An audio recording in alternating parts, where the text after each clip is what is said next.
Everyone, তোমরা সকলে কেমন আছো? আশা করছি সকলে ভালো আছো। আমিও মোটামুটি তোমাদের ভালোবাসা এবং ঠাকুরের আশীর্বাদে ভালো আছি, সুস্থ আছি এখন। তো যাই হোক, আমি আবারও একটা ব্লগ নিয়ে তোমাদের সামনে হাজির হয়ে গেলাম।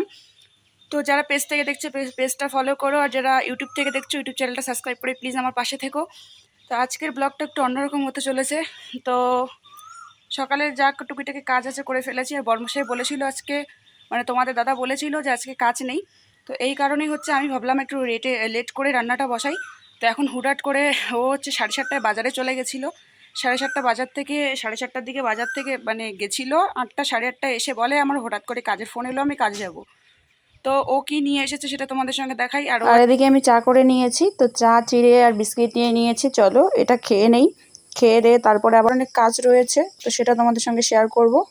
তো ও বাজারে গেছিলো আর বাজার থেকে নিয়ে এসেছিলো কিন্তু মাছ, আর আমি এদিকে কোয়াশ আর আলু কেটে নিয়েছি। আর এই 3টে আলু ভাজির জন্য আমি এখন কাটবো, তো এখন কাটবো না। ও খাওয়া দাওয়া করে চলে গেছে, আমি একটু চা করে খেয়েছিলাম। আর ও খাওয়া দাওয়া করে যাওয়ার পরে আমি এগুলো সব কিছু পরিষ্কার করে এনে সব কিছু রেখে দিয়েছি। তো চলো চানটা করে এসে তারপর একবারে তোমাদের সাথে দেখা হচ্ছে। তো বন্ধুরা, আমি চান করে সিঁদুর টিঁদুর দিয়ে নিয়েছি। আর এদিকে আমি এখন ঠাকুরের মানে ঠাকুর পরিষ্কার করে নিয়েছি। এবার চলো ঠাকুরকে পুজোটা দিয়ে তারপরে একবারে রান্নাঘরে ঢুকছি, তোমাদের সঙ্গে কথা হচ্ছে। তো চলো ভিডিওটা দেখতে থাকো।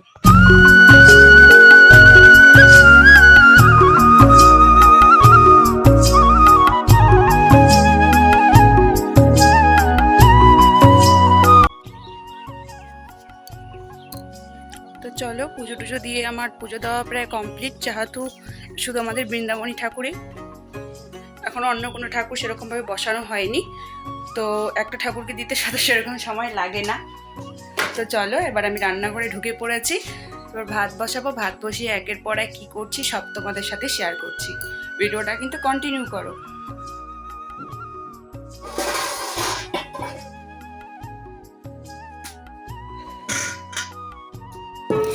তো বন্ধুরা, আকাশের যা পরিস্থিতি এখন, মানে প্রত্যেক দিন কিন্তু সেরকম মানে বৃষ্টি বৃষ্টি ভাব হয়ে যাচ্ছে প্রত্যেক দিনই। আর আজকেও একটু রাত্রেবেলা ভালোই টুকিটাকি বৃষ্টিটা পড়েছিল। আর এদিকে আমার কয়েকটা খড়ি কাটার ছিল, আগে কাটলে হয়তো ভালো হতো, কিন্তু রৌদ্র আর গরমের জন্য আমি খড়িগুলোকে কাটিনি, রেখে দিয়েছিলাম। আর এখন এমন কন্টিনিউ বৃষ্টি হচ্ছে যে ঘরে যে খড়িগুলো ভবিষ্যৎ কারণে আনা হয়েছে সেগুলো খড়ি সব শেষ হয়ে যাচ্ছে। এবার হচ্ছে বাইরেরগুলা জলে ভিজে আছে। তো বুঝতে পারছি না এখন আমি কি করবো আর কোথায় এনে রাখবো, রাখারও তো সেরকম জায়গা নেই। আর দুদিন থেকে মন মেজাজগুলো যে কেন জানি এরকম হচ্ছে, জানি না আমার সাথে কেন এরকমটা হয়।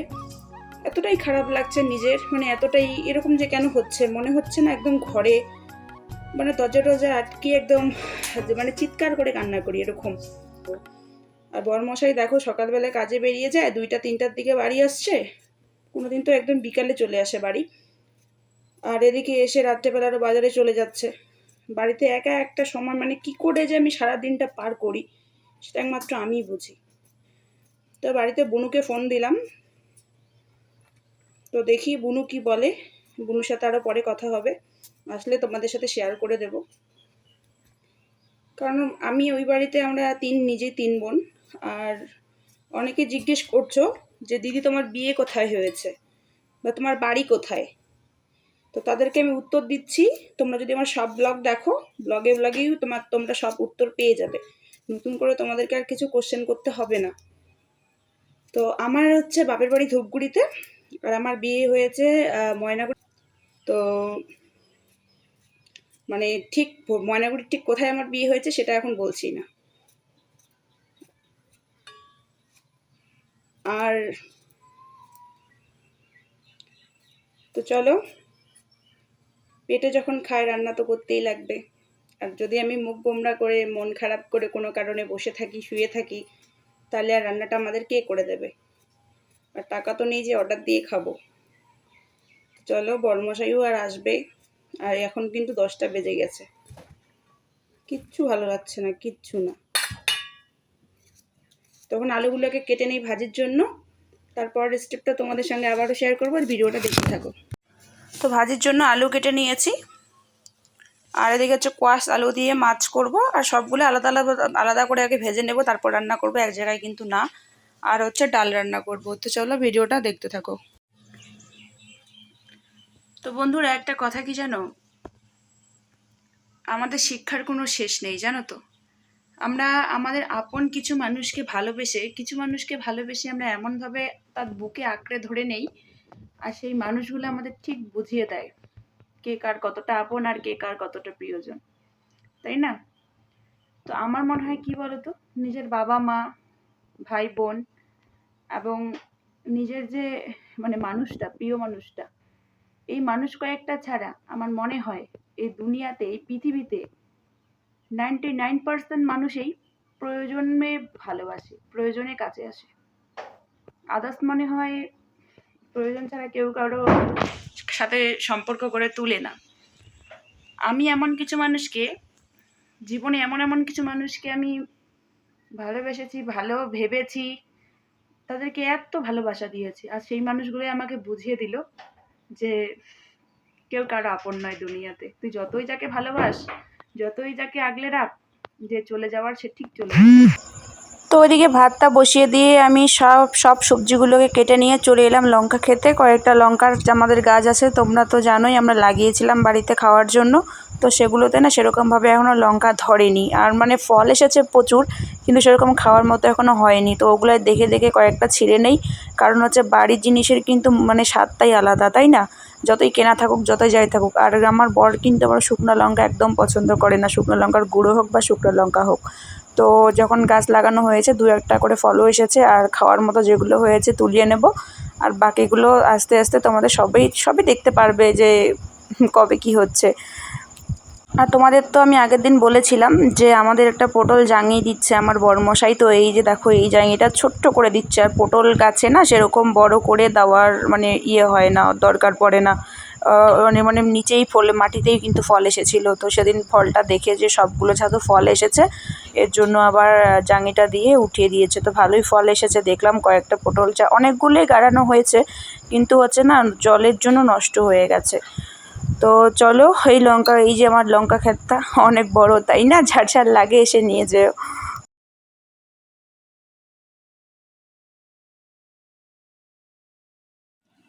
তো বন্ধুরা, রান্না আমার প্রায় কমপ্লিট। আমি ডালটা খাবো না, আর আমি ভাজা আর হচ্ছে আলু কোয়াশ আর একটু ঝোল নিয়ে বসে পড়েছি। মাছ খাবো না, আর মাছ খাওয়ার কোনো আমার এনার্জি নেই এখন, আর মাছ খেতে ইচ্ছে করে না। তো চলো এটা দিয়ে খেয়ে দিয়ে তারপর। বন্ধুরা, আমার পুরো রান্নাঘরের কাজ শেষ, পুরো রান্না করে রেখেছি। আর এখন কিন্তু বাজে 12টা।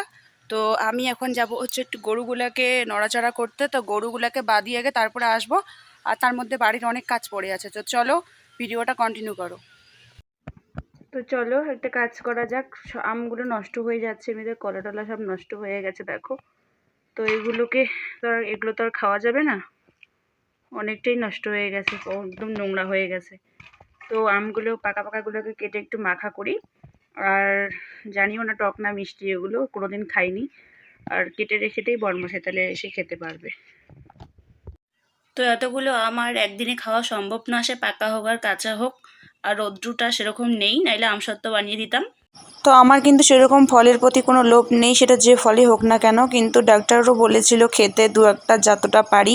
আর বড়মশাইয়ের কাছে তো আমি প্রতিনিয়ত বকুনি খেয়েই যাচ্ছি, উল্টাপাল্টা কথা গালিগালাজ করেই যাচ্ছে। যে অ্যাকচুয়ালি কী বলো তো, আমিও তো নিজেও বুঝতে পারছি, আমার অ্যাকচুয়ালি আমার নিজের জন্য, আমার জন্য না, আমার সাথে যে আছে তার জন্য অন্তত আমাকে খেতে হবে। সে আমার যতই খেতে কষ্ট হোক আর যাই হোক। তো জোর জবরদস্তি যতটুকু আমার প্রয়োজন আর কি, ততটুকু আমি গেলার চেষ্টা করছি ভাই, এর থেকে বেশি কিছু পারছি না। পুরোপুরি সবগুলো খেতে পারিনি, কিন্তু অনেকগুলো নষ্ট হয়ে গেছে। যাই হোক, তো এখন চলে এলাম কয়েকটা খড়ি কাটতে। তো এখন আমি খড়ি কাটবো, কারণ হচ্ছে তোমাদেরকে আমি যে কী খড়ি দিয়ে রান্না করছি তোমরা দেখেছো তখন হয়তো ভিডিওর মধ্যে, এর আগের ভিডিওটাতে। ঘরে যে সুরক্ষার জন্য যে ঘরে খড়িগুলো রেখে দিয়েছি নিয়ে গিয়ে, যে ঝনঝনে বৃষ্টি পড়বে তখন হয়তো এই খড়িগুলো দিয়ে রান্না করব। কিন্তু আমার দুর্ভাগ্যবশত বৃষ্টি এমনভাবে নেমে পড়েছে, এতদিন রোদের কারণে হচ্ছে আমি খড়ি কাটতে পারিনি বসে বসে, আর এখন হচ্ছে বৃষ্টির কারণে আমি খড়িগুলোকে ঘরে নিতে পারছি না। তো যাই হোক, আমি এখন ঘরের যে কয়টা মোটা খড়িগুলো ঘরের মধ্যে গুছিয়ে রেখেছি, সেগুলোকে আমার প্রতিদিন রান্না করতে হচ্ছে সেগুলোকে দিয়ে। তো ভাবছি না, আজকে তো আকাশটা এখন ঠিক আছে, এখন কয়েকটা খড়ি কেটে একটু রেখে দিই, এভাবে আস্তে আস্তে করে দিলে কি হয়তো আমি পরে একটু স্টেপ পাবো। তো চলো, খড়ি কাটা আমার হয়ে গেছে, এগুলোকে ঘরের মধ্যে দিয়ে আসি আগে। হায় রে সংসার, এত কিছু করতে লাগে, আমি যদি আগে জানতাম আমি বিয়েই করতাম না। সত্যি এখন আমি এটাই ভাবি আর কি, এখন আর ভেবেও কোনো লাভ নেই। ভগবান যা করার হয়ে গেছে, যা করার করে দিয়েছে, যেটা হওয়ার হয়ে গেছে। তো এখন মন দিয়ে সংসারটা করতে হবে, এটাই একমাত্র কথা, আর কোনো কিছু নেই। কষ্ট হোক, দুঃখ হোক, যন্ত্রণা হোক, যাই হোক আর কি। এটা আবার বেশি কি সেরকম সিরিয়াসভাবে নিও না ভাই, আমার আসলে মাঝে মাঝে মাথাটা খারাপ হয়ে যায়, তাই এইসব বলে ফেলি। তো যাই হোক, ব্যাপারটা হচ্ছে কি জানো তো, এই খড়ি কাটা, গোবর পরিষ্কার করানো, এরকম মাটির ঘর মোছা, বাপের জন্মে আগে করিনি, আর এখন সব করতে হচ্ছে। কি কাণ্ড দেখো, নিয়তি কি কার ভাগ্যে কি লিখেছে, কোথায় কি ফেলায় বলা মুশকিল। তো বোনেরা, দিদিরা যারা এখনও বিয়ে করনি, করবে ভাবছো, তারা একটু সাবধান হয়ে নাও। আর যারা মানে মেয়ে আছো এখনও, পুরোপুরি বিয়ে কোনো প্রস্তুতি নেওনি, তো তাদেরকে বলছি ভাই দেখে শুনে সাবধান, নাইলে তো এই গরম জলে পড়তে হবে। তো চা করা হয়ে গেছে, কে কে খাবে চলে এসো। প্রত্যেক দিনের ইভিনিং টাইমের টিফিন এটা আমাদের, এটা আর নতুন করে বলতে লাগে না, এটা আমাদের ডেলি রুটিন। বরমশাই না খেলো, আমি চা প্রেমী, আমাকে তো চা লাগবেই। তো বরমশাই অতটা কিন্তু পছন্দ করে না। তো গুড ইভিনিং বন্ধুরা, এখন হচ্ছে ইভিনিং টাইম, আর এখন বাজে হচ্ছে প্রায় সন্ধ্যা 7:45 থেকে 46। আর আমি দরজাটা লাগিয়ে আটকে দিয়ে এখন আমি ঘরের মধ্যে, কারণ হচ্ছে বড়মশাই বাজারে চলে গেল, আর আমি এখন ঘর থেকে একদমই বেরোবে না যতক্ষণও আসবে না, ওরও বেশি লেট করবে না, শুধু যে দরকারে যায় সে দরকারটা সেরে বাড়ি চলে আসে। তো চলো, আমি কিন্তু সব কিছু রান্নাঘর থেকে খাওয়ার জিনিসগুলো যেগুলো আমাদের মানে রাতের ডিনারে লাগবে, সেগুলো সব এখানে এনে রেখে দিয়েছি, তোমাদের সঙ্গে একটু শেয়ার করে নেব। তো চলো দেখতে থাকো। অ্যাকচুয়ালি রান্নাঘরটা যেহেতু মাটির, তো রান্নাঘরে হচ্ছে আমরা রাত্রেবেলা করে খাই না, আমরা এই ঘরের এই মেঝেতেই খেয়ে নিই, এখানে খেয়ে নিই। আর যেহেতু আমরা দুজন মানুষই, আর দেখো এখানে কিন্তু বড়মশাই চাউমিন এনে একদম ডিব্বা ভর্তি করে রেখেছে। তো যাই হোক, আমি এটা কোনোদিনও বানাইনি, যেদিন বানাবো তোমাদের সঙ্গে শেয়ার করব। জল ভরে এনে রেখে দিয়েছি। আর এখানে কিন্তু রয়েছে ভাত, আলু ভাজি, মাছ ভাজি রয়েছে, এখানে রয়েছে ডাল, আর এখানে রয়েছে আলু কোয়াশ দিয়ে মাছের সবজিটা। তো বড়মশাই ততক্ষণে আসুক, আর ততক্ষণ আমি একটু ইনস্টাগ্রাম লাইভ করব, বা ফেসবুক পলি লাইফস্টাইলে হয়তো লাইভ করতে পারি। আর নাইলে হচ্ছে ইনস্টাগ্রামে হচ্ছে পলিরয় 210 আইডিয়াতে আমি লাইভে এখন আসব। প্রতিদিনই আসি, তো রোজ দিনের মতন আজকেও আসছি। তোমরা যারা আসতে চাও অবশ্যই আমাকে একবার ট্রাই করে নেবে। তো যারা আমাকে অনেকেই বলছো, অনেকে অনেক রকমের কমেন্ট করছো, তো ইনস্টাগ্রাম আইডিটা পারলে একটু ফলো করে দিও, পলিরয় 210। ফেসবুকে যারা ফলো করেছো তাদেরকে আমার অসংখ্য ধন্যবাদ জানাই, এবং যারা এখনও পর্যন্ত করনি তারা করে নিও। আর চ্যানেল থেকে যারা ভিডিওটা দেখছো, চ্যানেলটা সাবস্ক্রাইব করে দিও।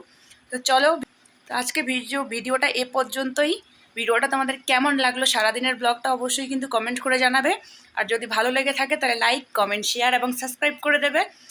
আর যদি মানে ফেসবুক পেজ থেকে দেখো, পেজটা ফলো করবে, আর যদি চ্যানেল থেকে যে কেউ চ্যানেলটা সাবস্ক্রাইব করবে। তো টাটা, দেখা হচ্ছে একদম কালকে।